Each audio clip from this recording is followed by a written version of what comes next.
Hey there, fans of the strange, dark, and mysterious. If you're into stories that make your skin crawl and keep you up at night, then buckle up because this one's a doozy. Delivered in the style you love, true crime, wrapped in eerie details with a twist that'll leave you questioning everything. This is the story of the Forbidden House Mystery. It's a tale from a quiet town in rural Ohio where something unspeakable happened in a house that locals swore was cursed. So let's dive in, but fair warning, you might want to leave the lights on for this one. Before we begin, tell me where are you listening from and what time is it there? She said, if I go missing, it was my husband, then she disappeared. The warning so many women know by heart does not always arrive as a tidy sentence. Sometimes it shows up as a string of worries shared with a sister, a coworker, a friend who asks if everything is all right and waits through a long, careful silence before the answer comes. In the middle of that silence, on the morning of Wednesday, March 15, 2023, in Hinds County, Mississippi, a 36-year-old mother named Ebony Owens did not arrive for her shift. Phones rang, messages stacked up, a supervisor tried again. The stillness around her absence felt wrong, and it felt wrong fast. By late afternoon, relatives had contacted law enforcement. Deputies drove the familiar roads just west of Jackson, over low hills and long stretches of pasture, through clusters of pines and the flat, muddy shoulders that turned dark after rain. Night pressed in. Somewhere out there, beneath the watercolored sky of early spring, a white Acura would be found with fire in its belly and smoke unspooling into the trees. The license plate had been pried away and flung into the woods as if a rectangle of metal could erase the truth of a person's life. The car sat near Old Highway 80 and Jones Road, an intersection used by school buses and farm trucks, not a place for anyone to burn a thing that once carried a family to church and back. Search teams fanned out along culverts and fence lines, into the ragged edges of ditches, and the places where blackberry vines knot up and catch on denim. The weather teased warmth during the day and cooled at night, a soft, shifting air that carried the smell of ash. 10 days is a long time to breathe that smell. 10 days is an eternity for children who want to know whether their mother will tuck them in again and whether the house will feel the same. 10 days after the first call, on Saturday, March 25, 2023, the Big Black River gave up an answer. Not the answer anyone prayed for, but an answer all the same. Investigators worked the case the way river people learn to work a current, reading what moves beneath the surface as carefully as what shows on top. They pulled threads that led from the burned Acura back to the couple's home, where the quiet rooms had become a ledger. Rifles and ammunition, a blanket and clothing darkened with blood. The kinds of items that cannot hold their breath when a warrant opens a door. A bridge over the Big Black carried traffic and, according to forensic testimony later heard in court, a trace that linked back to the same home and the same marriage now peered at under the harsh light of a homicide investigation. Neighbors in Edwards and Jackson and the unincorporated routes between them would tell you marriage is complicated. The courthouse will tell you something else when a body has been recovered and a car has been set ablaze to hide it. The charges arrived in that plain legal cadence that never softens the edges: first-degree murder and third-degree arson. A judge's docket wrote the dates in tidy type. A jailer learned a name. To the family, the process felt like counting backward from a cliff.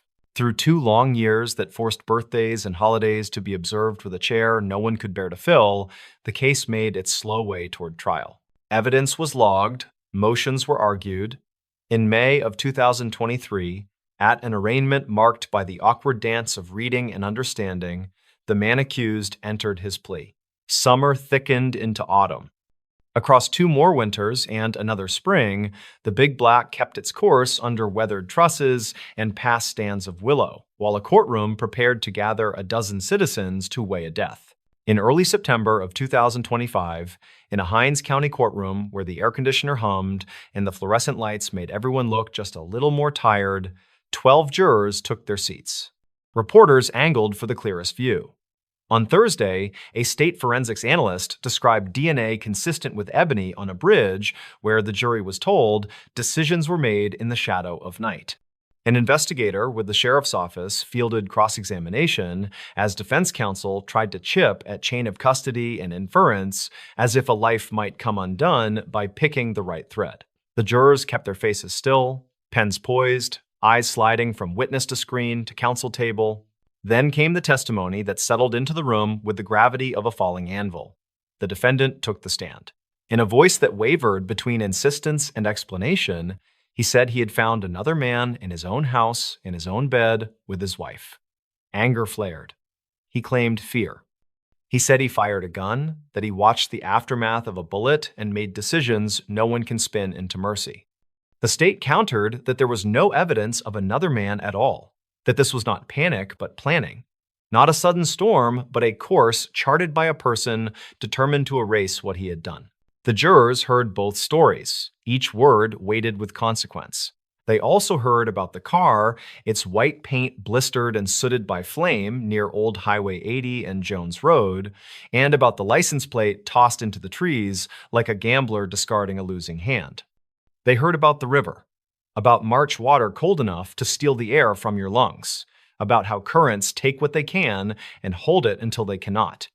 They heard about the home, where the quiet would not cooperate, where metal and fabric and the microscopic language of blood told a version of Wednesday night that could not be talked away. On Monday, September 8, 2025, the jury delivered its verdict. Guilty of first-degree murder, guilty of third-degree arson. The clerk read the words aloud. A dozen shoulders tightened and then released. The court thanked the jurors for their service, though the word service feels small next to the task of deciding how a life ended and who bears the weight of that end. Before sentence, the judge spoke. People who have spent years in courtrooms learn to choose their moments, and this was one of them. Very seldom does a case, the judge said in substance, trouble this particular bench. Yet this one did. The word that kept coming to mind was selfish. The courtroom seemed to lean forward as the syllables landed, because selfish, said out loud by a judge wearing the plain black of authority, is another way of saying you placed your want above another person's life and the lives of 4 children who deserved a mother's voice in the next room and a lamp on in the hallway at night. Life in prison for the murder. 3 more years for the arson. A sentence made of numbers to follow years made of waiting. In the benches, family members pressed hands together and let out the kind of breath a person holds without meaning to. Outside, the late summer heat slid over concrete and idling news fans. Inside, a clerk stamped papers, a deputy opened a side door, and the man once called husband and father followed where the law told him to go. If you stand on the Big Black River Bridge and look down, the water flickers and folds like silk pulled between invisible fingers. Swallows nest in the shadowed undersides of beams and use the river as a runway.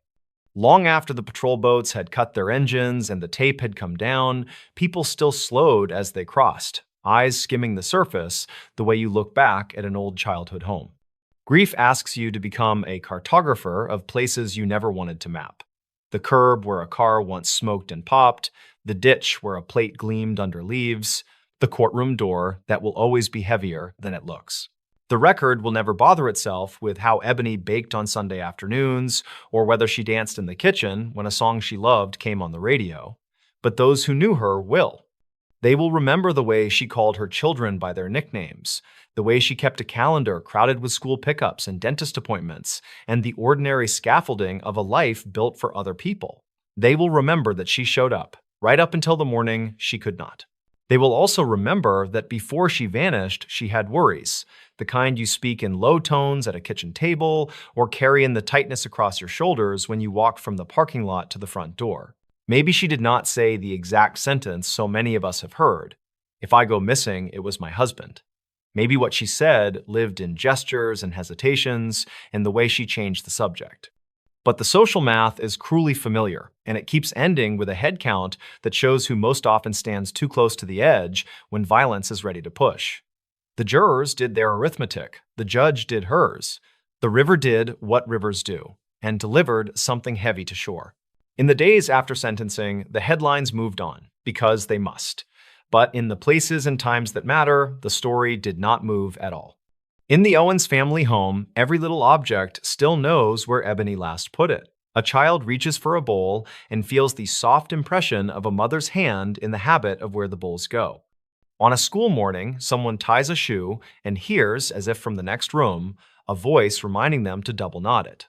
At night, someone switches off a light and stands for one full beat just to listen to the house breathing, the way a person does when they are trying to remember something that should be easy and is no longer easy at all. Everything that can be done has been done.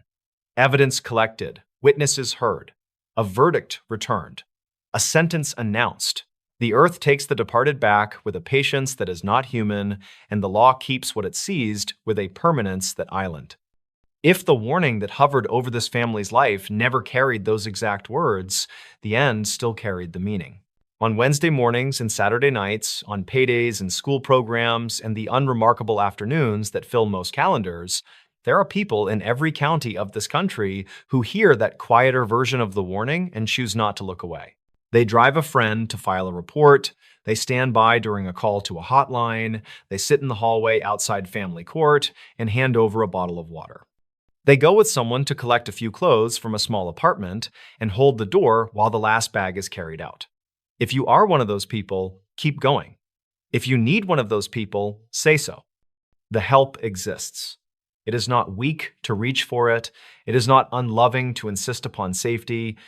What happened between the first missed call on March 15, 2023, and the verdict on September 8, 2025 is now written into Mississippi's public record and into the much older record kept by river towns that understand both kindness and harm. The story is finished, at least in the eyes of the court. A husband is in prison. A car is scrap. A river keeps moving. A family learns, painfully and forever, how to live around a space that will not close. He kept 3 girls captive for 10 years, and no one noticed. The story begins on a cool spring afternoon in Cleveland, Ohio, at a modest 2-story house on Seymour Avenue, not far from the lake where gulls wheel and cry. The porch railings are chipped, the blinds forever tilted, the front door almost always shut. Neighbors pass with grocery bags and stroller wheels clicking over cracked concrete. Music sometimes drifts from inside. A radio tuned to oldies, a drum beat muffled by thick curtains. It is an ordinary street in an ordinary American city, the kind of place where people wave from porches and borrow ladders without signing anything. And yet, behind those tired blinds, 3 young women lived in captivity for a decade while the city moved around them, unaware or unwilling to believe. Before we begin, tell me, where are you listening from? And what time is it there? Their names are Amanda Berry, Michelle Knight, and Georgina Gina DeJesus. They were taken in the early 2000s over the span of a few springs and summers that should have carried them into first jobs and first apartments. Instead, their paths converged in a small set of rooms, a maze of improvised locks and chains, a radio that was loud when the captor wished, silent when he did not, and the constant rasp of fear.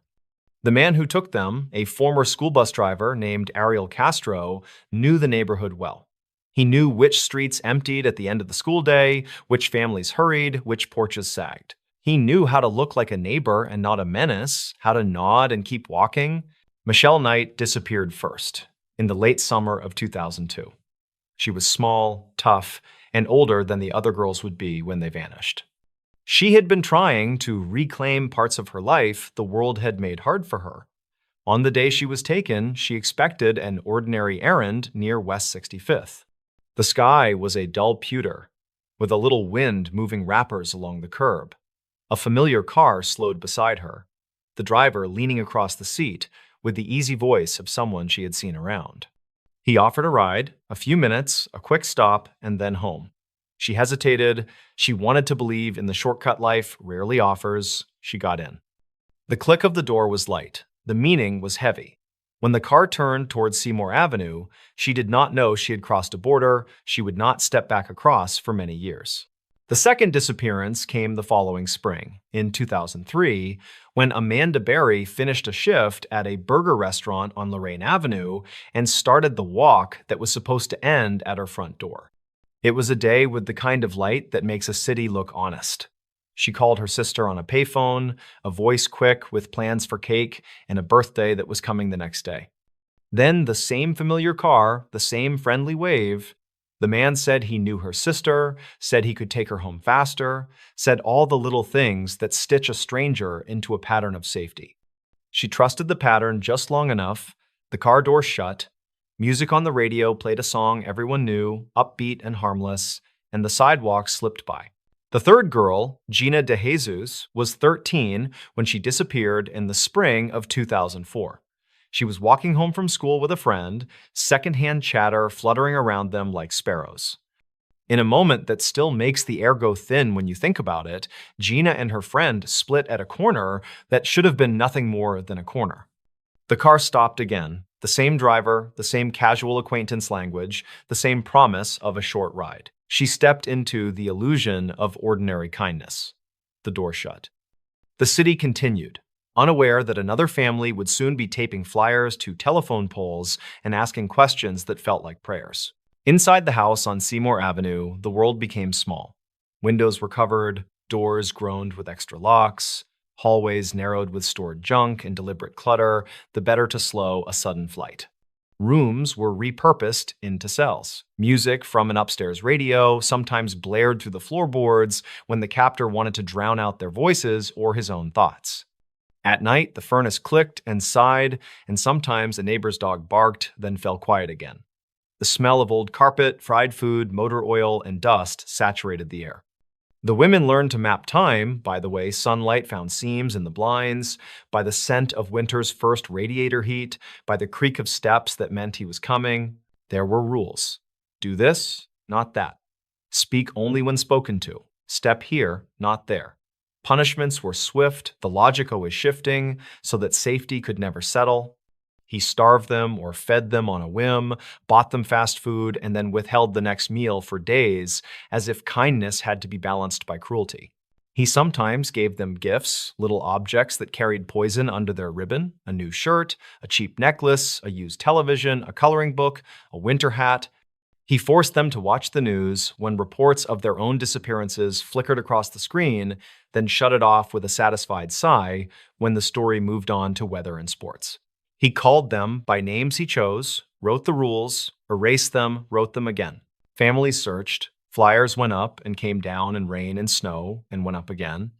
Candlelight vigils lit the fronts of stores and churches. Tips poured in, hot with hope, then cooled.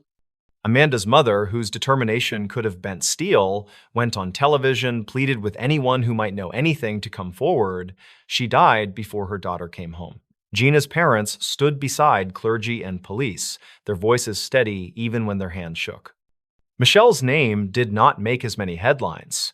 She had been pushed to the edges of the city's attention even before she vanished. But she was loved, and those who loved her kept asking. The seasons turned.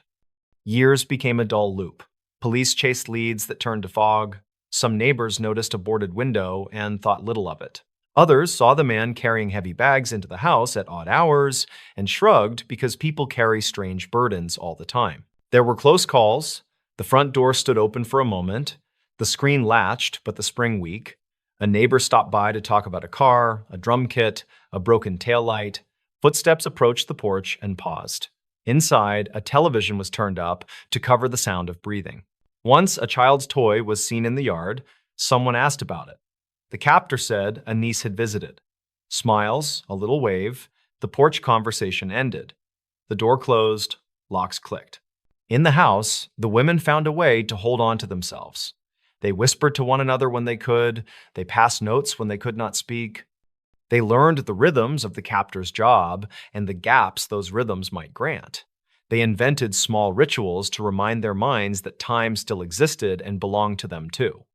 On birthdays, they whispered the date to themselves and let a single memory bloom. A slice of cake, a tiny gift, a swing in a park, a hand squeeze. They taught and retaught each other the shape of courage. They promised to remember their true names. One spring, hope changed shape. Amanda, whose voice had remained steady in the worst storms, had a child in that house, a little girl with quick eyes and soft hair. The captor claimed paternity. The truth was a testament to survival. The women shielded the child with everything they had. The house became a school. They taught the girl letters with penciled notes, songs hummed softly, stories told in whispers. They showed her which boards creaked and which ones sang. They taught her the difference between ordinary and danger by the smallest signals: the sound of keys tossed on a table, the scrape of a chair. The girl grew up knowing that a window could be a wall, but that a wall could be imagined as a window. When the radio played a song that sounded like freedom, she swayed in place and watched the curtains lift a little in the summer heat. The seasons kept turning, the city grew and eroded and grew again. Houses were painted, then left to peel, the bus routes shifted. On Seymour Avenue, there were years when little changed. Then a sudden new porch column, then nothing. People move through a city like water through a net. They catch on some threads and not others. Ariel Castro kept slipping through. In early May of 2013, a series of slight decisions aligned. The captor left the front of the house less secure than usual. Perhaps he was arrogant, perhaps he was distracted.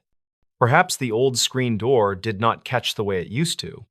Inside, the air felt different, as if the house itself were about to exhale. Amanda reached for the door and felt it give more than it ever had.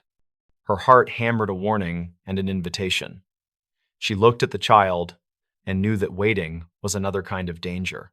She whispered, and the whisper felt like a vow. She pushed. The door resisted, then shifted.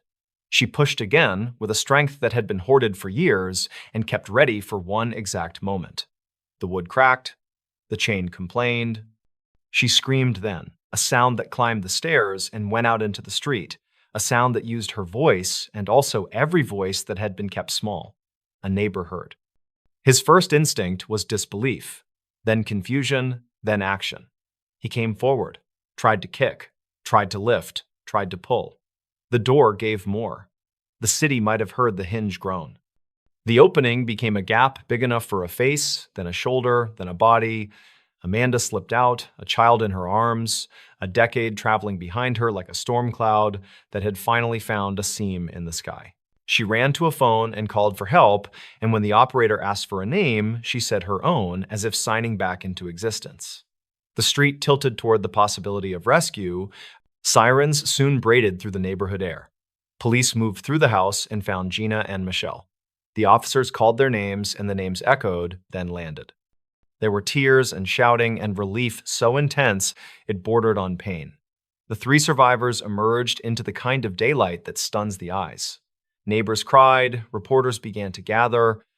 Strangers found themselves pressing hands over mouths or against chests as if to hold a heart in place. Family members ran and then slowed and then reached. The city felt for a moment as if it were breathing together, in and out, slow and grateful. The arrest was swift. The man who had walked that street for years with a bag of groceries and a flat expression was taken downtown in handcuffs. The house was sealed. The blinds that had been tilted closed for so long would soon be lifted, and the rooms would give up their secrets. In the days that followed, crowds pressed against police tape and stared at a front door that had finally swung wide. Reporters read lists of items recovered inside. The city grew angrier and sadder by the hour. Some neighbors wondered aloud how they had missed it. Others said they had always thought the house felt wrong, but did not know what to do with a feeling.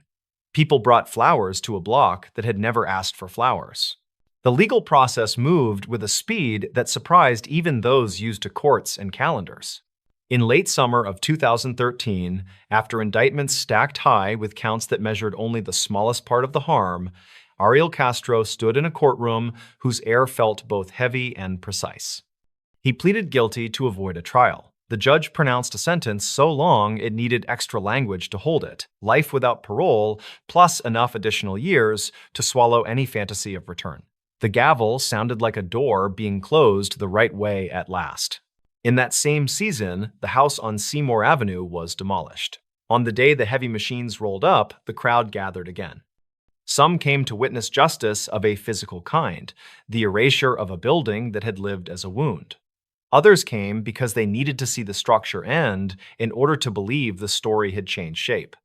The excavator's claw took the first bite, wood splintered, glass broke into small clean sounds, and the sun struck new angles where walls had stood.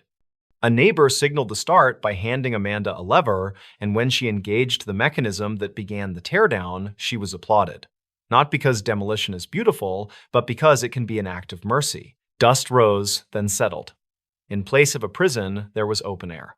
In the months that followed, the survivors did what survivors do. They sought care, then quiet, then the exact mix of speaking and silence each of them needed. They wrote or waited to write. They went to appointments that measured health in numbers and in softer measures like sleep. They re-entered rooms where people said welcome and meant it. They showed extraordinary grace in the face of relentless attention and, inevitably, uneven compassion from a world that both aches for stories like this and sometimes consumes them too quickly. Michelle published a memoir and later another, her words sharp and generous, tracing the way a life can be rebuilt from the inside out. Gina and Amanda told their story together and then stewarded a foundation to help other families who wake in the night with the same terror they once endured. The little girl grew up in a different house where doors are doors. She learned that a street can hold both danger and rescue, and that the sound of sirens can mean help is coming. The city learned more slowly. People argued about what anyone should have noticed, whether a neighbor should have pushed harder against intuition, whether the small signs were small enough to excuse a collective failure. The arguments mattered. They also could not undo what had happened. What could be done was to make new habits, to listen longer, to ask twice, to check on the quiet house with the uneven blinds, to take a feeling seriously even when it arrives without proof. As for the man who caused the harm, he entered a state prison and lasted only a short time before he died by his own hand. The story of that ending is not the story that matters most. The legal record closed. The moral record had been written already by a decade of suffering and resilience. The city did not hold a vigil for him. The women did not need to speak his name. Years later, the block on Seymour Avenue looks like many American blocks rebounding from hard times. There is a patch of grass where the house stood, and sometimes wind moves through it in a way that sounds almost like breath. Children pass on scooters, dogs tug at leashes. The mail carrier stops and jokes with a resident leaning on a railing that has been repainted. Life makes its small repairs. The neighbors know the story, newcomers learn it. The memory does not own the street, but it is part of its map. If you walk Cleveland in the late afternoon, when the sun climbs down the sides of buildings and the air smells faintly of iron and lake water, you might pass by and pause, not in morbid curiosity, but in respect. You might think of a city that failed and then tried to make amends, of families that refused to surrender memory, of 3 young women who endured something no one should endure, and who, when a seam finally opened, ran through it and let each other out. You might hear traffic on Lorraine, someone singing 2 houses down, a screen door slamming, a crow scolding from a wire. Ordinary sounds, blessedly ordinary. The title of this account asks a question that still stings. How could he keep 3 girls captive for 10 years and no one noticed? Part of the answer is that people did notice fragments and could not assemble them. Part is that poverty and neglect can hide both predator and prey in the same shabbiness. Part is that we prefer a tidy world. Another part is that the captor understood how to wear the mask of normal. The final part is this. Noticing is not the same as knowing, and knowing is not the same as acting. The lesson Cleveland learned the hard way is that we must build a culture